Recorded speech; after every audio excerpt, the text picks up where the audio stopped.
maastoa. Mutta tänään mulla oli hyvä päivä. Niin jaksoin odottaa kunnolla.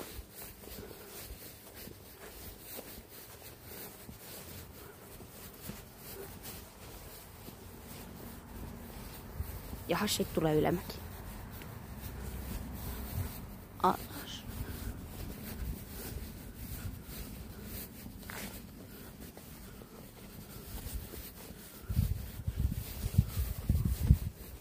Ja tämä vie takaisin tallille.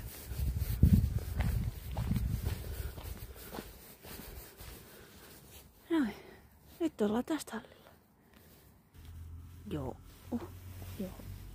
Sellainen my day.